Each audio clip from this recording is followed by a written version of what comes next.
So we're out at the woods today. Friday we got shut down because of rain, so Saturday, which is today, the soil test guy came out and did some testing. I didn't get any video of it, but I will show you where he dug, which is right in here. Went down 60 inches and then just checked, and he showed us, like, so most of the sand coming up was this, tan color, but when you get into the orange, he said that's actually iron, and that's kind of showing you where the water table either is or was at one point.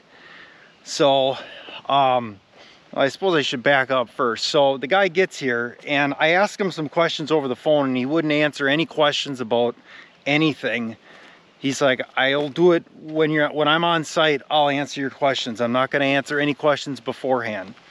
So he gets here and he's like, so what's your plan here? Because he came in where the shed is, and I said, well, we got a site that we'd like to, we're looking to build on.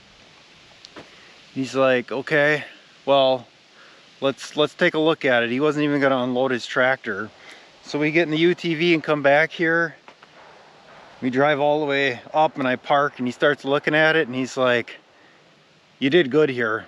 He's like, this is real good. He's like, 99% of my customers don't have enough cleared. He's like, they don't know what they're doing. He's like, did you have this surveyed? And I said, well, it was surveyed, but then I had them come back out and mark every 100 feet or whatever it was on the lot line. He's like, nobody does that. He's like, this is going to be just super easy. He was so impressed with what we had cleared. He's like, this is exactly the way every site should be, just like this.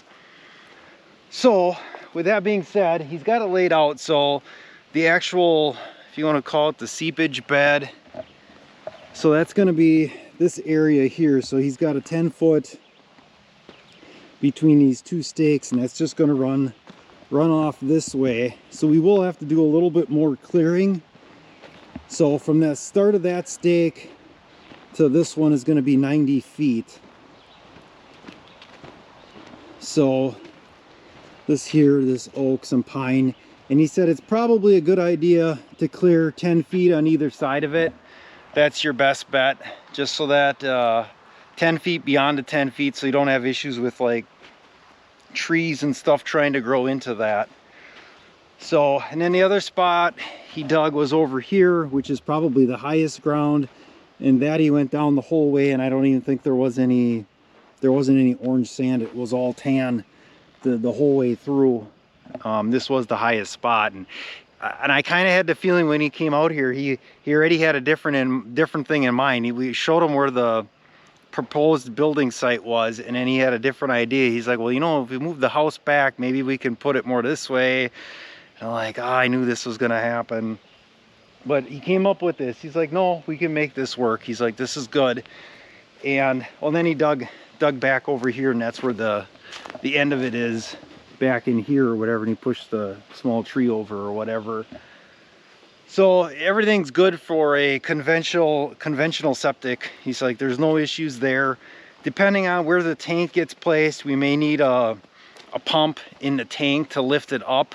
But the seepage bed, he's like, you're good for drainage. You got just the right pitch. There won't be any issue with that.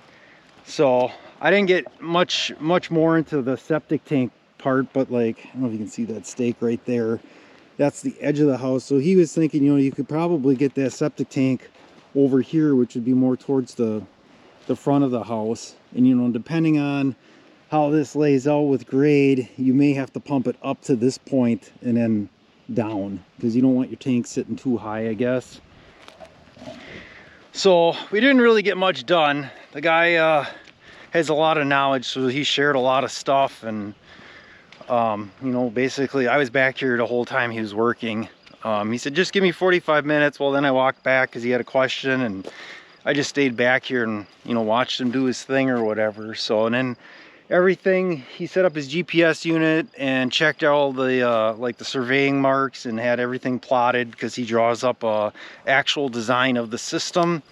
He doesn't install them, but he comes up with the design, and then like that gets filed with the county. So that's good. All that's taken care of. It's going to Perk for a conventional septic, which is good, because a mound system would cost probably 30,000 or more. So that's good.